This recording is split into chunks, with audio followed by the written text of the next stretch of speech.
야곱이 우리가 잘 아시는 대로 짧은 내용을 읽었지만 이 야곱 이야기는 27장부터 시작해서 이 창세기의 50장까지 엄청난 많은 장을 할애하면서 이 야곱을 말씀하고 있습니다. 그런데 오늘 가장 정점을 찍었던 야곱이 이스라엘로 바뀌는 그 상황을 오늘 우리가 보고 접하게 되었습니다.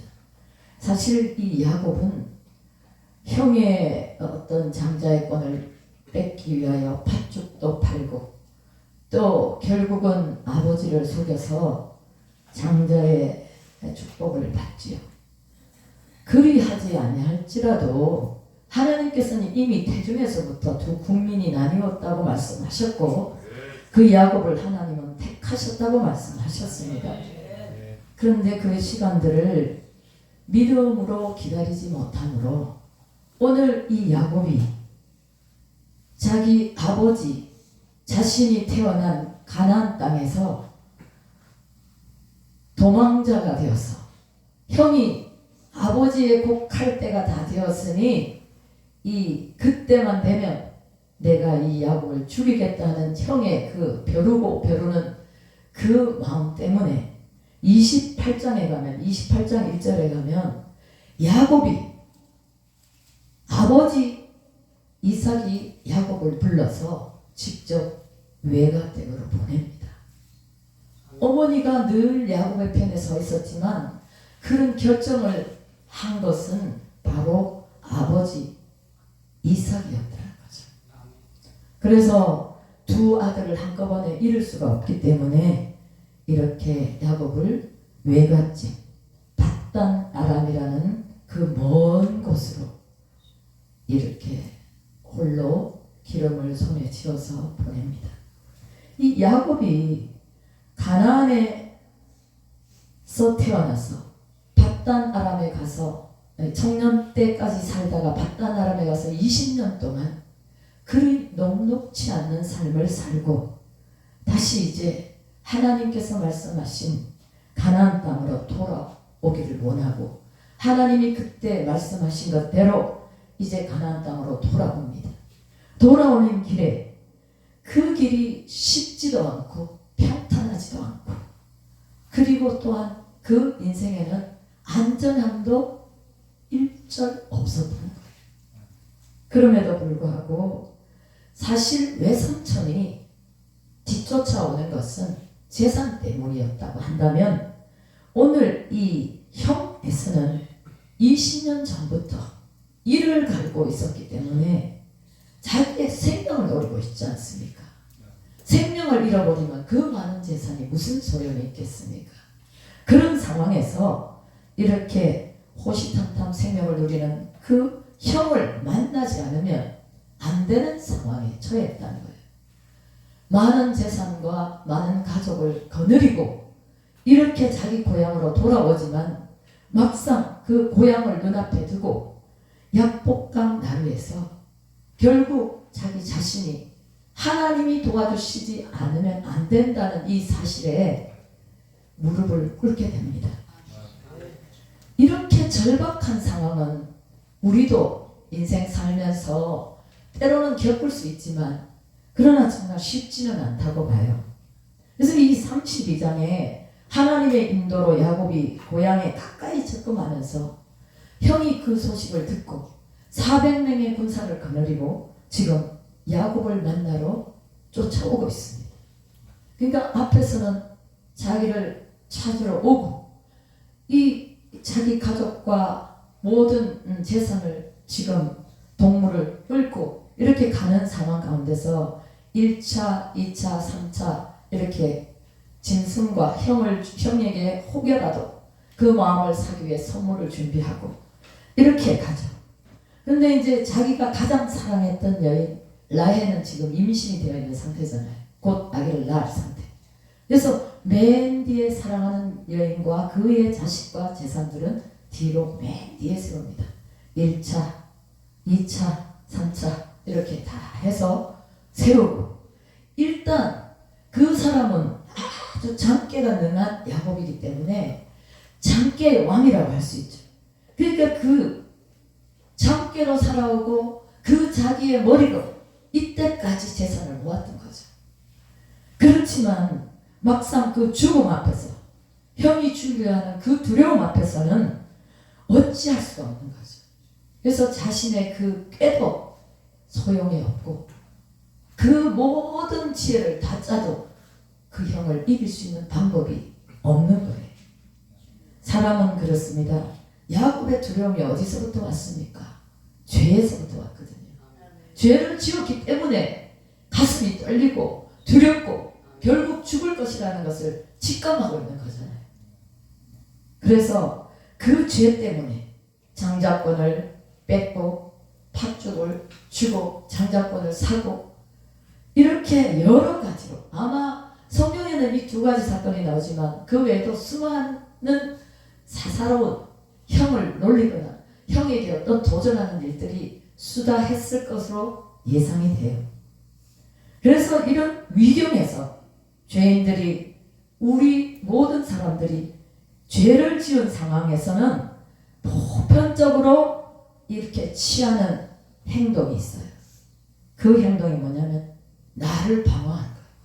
어떻게 하든지 내가 방어해서 저 상대방을 그냥 한 방에 쓰러뜨릴까 하는 이런 자기 방어가 우리 죄인 속에는 누구나 가지고 있다는 거예요. 내가 솔직히 죄인입니다, 나를 죽여주십시오 하면 차라리 살 수도 있을 텐데 할 수만 있다면 내 머리로 그것을 면해보려고 갖은 꾀를 부리는 거죠. 자기 방어수단이라는 그것을 총동원해서 그에게 밀어닥친 두려움도 죄의식도 이렇게 자신을 조여오는 여러 가지 이 환경도 이겨보려고 하는 거죠. 범죄한 인간이 자신을 보호하고 변호하려는 그 시도는 늪에서 자꾸 이렇게 진흙탕에 들어가면 우리가 발이 한번 빠지기 시작하면 그곳에서 끝없이 자기 자신이 빠져가잖아요. 그것과 마찬가지라는 거예요. 수렁에서 허우적거리면 허우적거릴수록 몸은 올라오는 것이 아니라 올라오려고 허우적거릴 때마다 자기 자신은 자꾸만 밑으로 빠져간다는 거예요.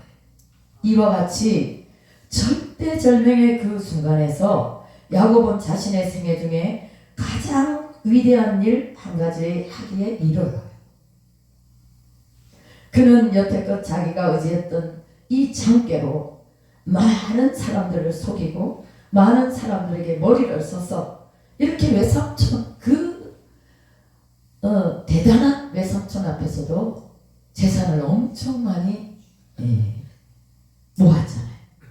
그래서 열심히 그 모은 재산 모든 것을 접어둔 채 이제 그것도 내가 죽을 위기에 처했기 때문에 별로 그것이 중요하지 않아요. 재산도 좋고 다 좋지만 지금 이 위기는 자신이 어떻게 하든지 이 문제를 풀어야 되는 상황이에요. 야곱이라는 이름은 잔게 속이는 자, 또 발꿈치를 잡은 자라고 해서 그는 야곱이죠. 이런 이름을 가졌다시피 이렇게 자신의 육체가 결국은 불구에 이르기까지 그 큰 상황에 내몰렸다는 거예요. 그런 상황에서 목숨을 건 이제 그 하나님 앞에 그냥 기도가 아니고 애통이 아니고 그냥 목숨을 건 하나의 어떤 절규라고 보면 되죠. 절규. 이걸 해주시지 않으면 안 된다는 거죠. 그런 절규를 하고 있는 그런 상황입니다. 이 절규에 가까운 기도 사건을 통해서 이기적이고 사악한 한 개인 야곱은 전 인류를 향하신 그 하나님의 원대한 그 뜻을 알지 못하는 거죠. 그러나 하나님께서 야곱과 실험하여 겨루었다는 이 말이 사실 그게 말이 맞지 않잖아요. 우리가 하나님께 어떻게 겨루며 하나님을 우리가 어떻게 이길 수가 있습니까?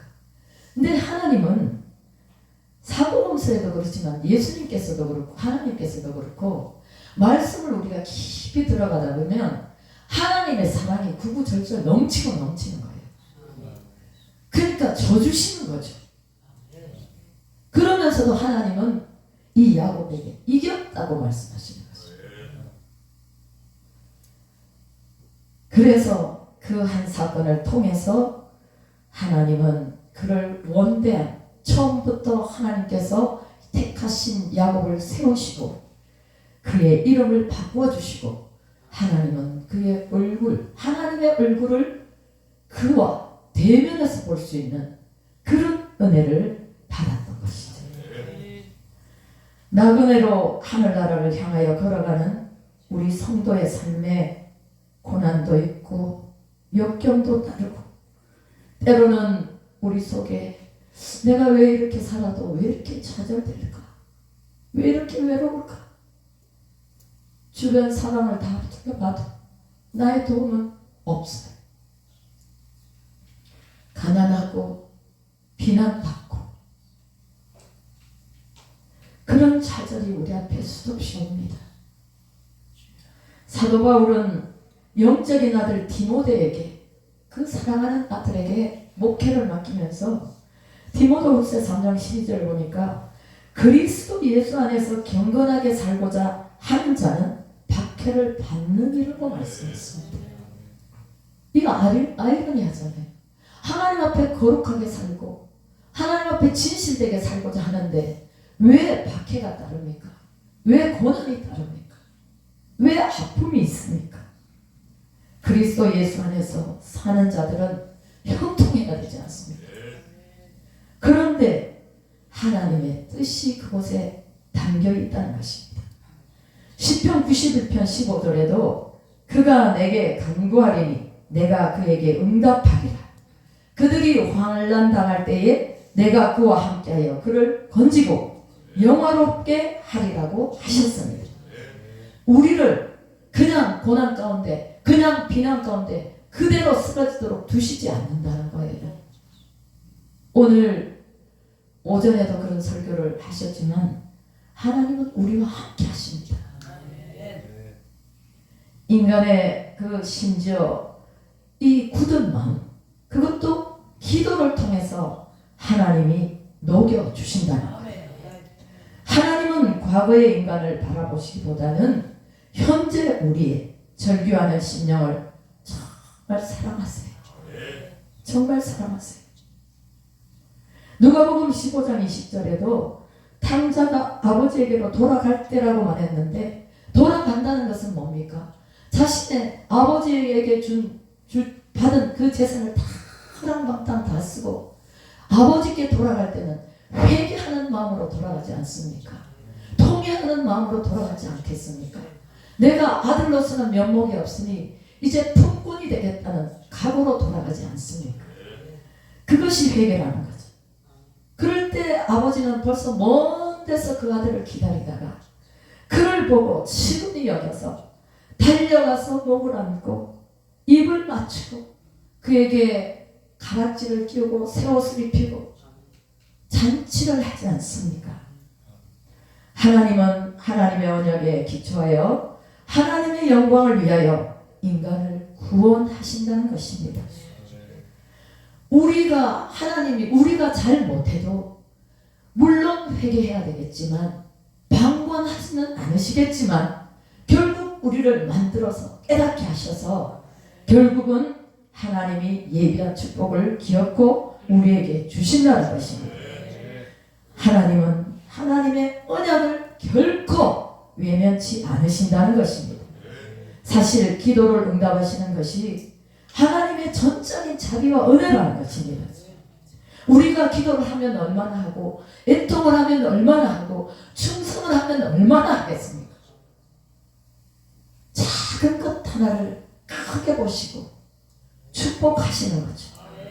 왜냐하면 내 자녀이기 때문입니다. 야곱은 생사를 건 그 야복강의 기도에 실험을 시작하는 거죠.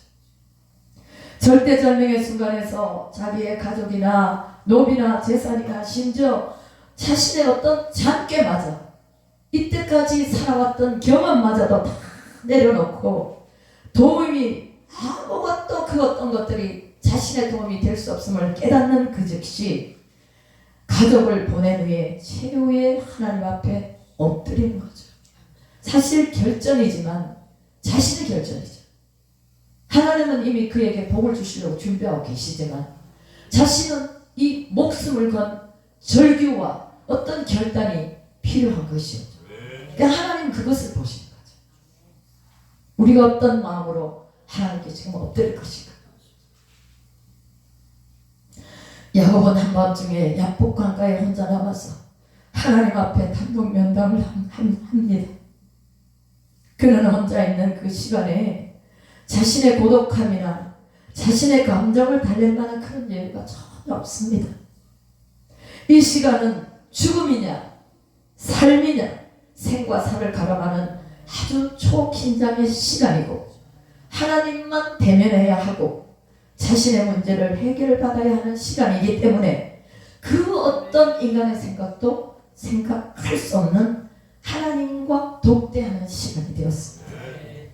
기도의 시간은 예전과 같이 자신감을 가지고 시작되고 그 시간이 흘러감에 따라 내가 오늘 하나님 앞에 내 목숨을 바쳐서 결단하고 결판을 내겠다고 생각했겠지만 그의 인간적인 기질과 육체적인 수단을 더 이상 자신의 능력과 깨에 의존할 수가 없었다는 거예요. 오직 그가 할 수 있는 것은 하나님을 굳게 붙들고 바라보는 것뿐이라는 거죠. 우리가 무엇을 할 수 있겠습니까? 하나님은 야곱의 그 이의 본성과 기질을 철저히 파괴시키십니다. 왜? 그 헌 부대에 헌 낡은 가죽 부대에 새 포도주를 풀 수가 없기 때문이죠. 그에게 그 기질과 그 성품과 그 야금을 다 깨뜨리신 뒤에 그에게 새로운 인격, 새로운 이름, 새로운 축복을 허락하시기 위함이라는 것입니다. 그리고 그의 환도뼈가 부러지는 그 장애를 잊기까지 하나님의 주권을 인정하라는 것입니다. 그래서 하나님의 은혜를 기억하게 하는 거예요. 내가 이것이 내 공로가 1도 없구나. 전적인 하나님의 은혜였구나. 오늘까지 살아온 것도 하나님의 은혜요. 정말 내가 생과 사를 가르는 이 현실 앞에서 나를 살리신 것은 하나님 아버지시구나. 고린도후서 12장 7절로 10절에는 여러 계시를 받은 것이 지극히 크므로 너무 자만하지 않게 하시려고 내 육체에 가시고 사단의 사자를 주셨다고 바울 사도는 말하고 있습니다. 자만하지 않게 하시려고. 그러니까 이 야곱에게는 환도뼈를 쳐서 다리를 질질 끌 수 있는 그 상황이 오히려 어떻게 보면 그렇게 초라할 수 없지만 영적으로 보면 그것이 엄청난 축복이라는 것입니다. 이것이 바울 사도도 자신의 그 고통, 그 아픔, 그 감당할 수 없는 그 고초 때문에 하나님 앞에 3번이나 기도했지만 하나님께서는 그 바울 사도에게 내 은혜가 네게 족하도다. 그렇습니다. 오직 우리는 하나님의 은혜 외에는 그 어떤 것도 어찌할 수 없다는 것입니다. 내 능력이 약한 데서 온전하여짐이라고 하나님께서는 바울에게 말씀하셨다는 거예요. 그가 복음을 전할 때 하나님께서 능력도 주고 건강도 주고 모든 것을 다 흥하게 하시면 얼마나 좋겠습니까마는 저와 여러분 우리 인간은 좀 되면 교만해지고 좀 되면 목소리가 올라가고 좀 되면 우리가 그렇게 된다는 것입니다. 그러므로 이 바울사도 같은 사람도 하나님께서 그에게 가식을 주었어요. 그 교만하고 자고하지 못하도록 하셨다는 거예요. 그리스도의 능력이 내게 머물게 하기 위해서. 그러므로 우리는 기뻐할 수밖에 없다는 거예요. 내가 지금 사람 앞에서 초라하고 보잘것없다 할지라도 나는 나를 낮추고 나를 깨뜨려서 정말 하나님이 기뻐하시고 원하시는 그 사람이 되었다는 것에 우리는 감사하고 감사할 수밖에 없다는 것입니다. 야곱은 바울의 고백처럼 자기가 사는 것이 아니요 오직 자기 안에 거하시는 하나님께서 사신 것이며 그분을 믿는 믿음으로 존재하는 자가 될 것입니다. 하나님의 사자는 단숨에 환도뼈를 쳐서 주저앉힐 수 있는 하나님이셨지만 한 가지 야곱을 이길 수 없었던 것은 한 가지가 있었어요. 바로 야곱의 강하고 아주 질긴 욕망이었다는 거예요. 하나님도 이겨보겠다는 그 욕망, 그것이 야곱의 마음에 너무나 가득하기 때문에 기도하면 될 거야. 내가 40일 작정하고 기도할 거야. 40일 금식을 할 거야. 이번 이 문제를 위해서. 이렇게 한다고 그 기도가 하나님이 오케이 하시는 게 아니라는 거예요. 물론 하나님이 하라고 하면 내가 할 수 없어도 해야죠. 하지만 이 야곱의 욕망은 하나님을 뛰어넘는 욕망이었다는 거죠. 그러나 자신이 원하는 것을 반드시 얻겠다는 그 욕망도 이토록 인간의 욕망은요 강한 거예요. 아주 강해. 자신이 낮아지려는 자세가 아니고 나의 욕구, 나의 바람, 나의 욕심 이것을 채우겠다는 이런 것들이 우리 속에 너무나 많다는 거예요. 그래 내가 이렇게 기도하니까 하나님 들으시더라. 나 이렇게 기도해서 나 또 얻을 거야. 그것이 때로는 필요하기도 하지만 그것이 너무 강하면 나의 욕구가 되어서 욕망이 되어서 하나님의 뜻을 가로막을 수가 있다는 거죠. 그래서 환도뼈를 하나님은 치시고 싶지 않지만 쳐버린 거예요. 왜요? 내 힘으로 살아갈 수 없습니다. 두 손을 바짝 들게 만드신 거죠. 저와 여러분은 환도뼈 치기 전에 빨리 순종합시다.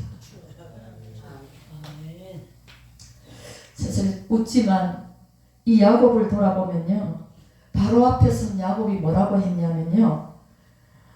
바로가 야곱에게 물어요. 내 나이가 얼마냐 물었어요. 요셉이 자기 아버지 야곱을 바로 앞에 인사시킵니다. 그럴 때 야곱이 뭐라고 했냐면 야곱이 바로에게 이르되 내 나그네 길의 세월이 130년입니다. 내 나이가 얼마 못 됩니다. 우리 조상의 나이에 비하면 나는 그것이 일부밖에 안 됩니다. 그렇지만 내가 130년 동안에 사는데 내 인생에 험악한 세월을 보냈습니다. 저는 이 말에 꼬꾸라지겠더라고요.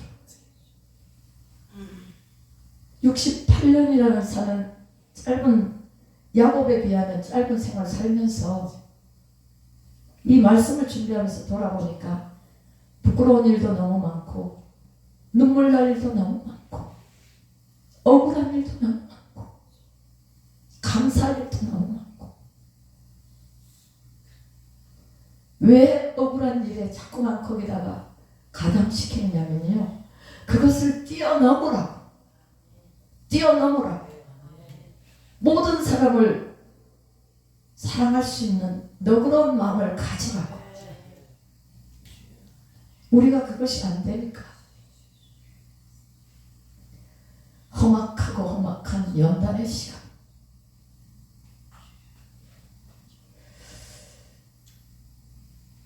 그렇습니다. 하나님은 이 환도뼈를 쳐서 인간의 힘을 다 빼버립니다. 다리를 질질 끄는 입장에서 무엇이 그렇게 유쾌하겠습니까? 억지로 다리를 끌면서 한 다리를 끌면서 가야 하는데 지팡이를 짚고 야곱이 힘이 있는 한 그 힘을 가지고 자신의 욕망을 위해 쓰고 또 자신의 육체적인 어떤 싸움도 불사할 것입니다. 그렇기 때문에 하나님께서는 이 위급한 상황이 되어서 두려움에 떠는 그 보잘것없고 존재가 인간이라는 거예요. 주님의 부르심 속에서는 여전히 야곱이지만 이런 우리를 하나님께서는 긍휼히 보시고 져주신 거예요. 그러면서 이스라엘이라고 이름을 바꿔주십니다. 하나님의 그 신실하신 사랑으로 저와 여러분에게 실험하게 하십니다. 오늘도 우리는 기도할 것입니다. 그 기도가 하나님의 마음에 다 차지 못할지라도 우리의 마음을 다하고 성품을 다하고 뜻을 다해 하나님 앞에 기도한다면 하나님은 우리의 기도를 들어주실 수밖에 없으실 것입니다. 왜냐하면 우리를 사랑하시고 너무나 사랑하시기 때문입니다. 그렇다고 해서 우리가 교만해서는 안 된다는 것입니다. 나의 힘을 잃었다고 슬퍼하지 말고 오히려 나의 약함이 나를 승리자로 이스라엘로 하나님과 겨루어 이긴 자로 이렇게 바꾸어주시는 그 하나님, 그가 자신의 힘에서 야곱이 자신의 힘에서 벗어나 하나님의 뜻을 따르는 결단을 했다는 것입니다. 이 말은 바꿔 말하면 온전한 그리스도인이 되었다는 것입니다. 이름이 주는 변화가요, 우리에게 가지는 상징은 사실 정체성의 변화입니다.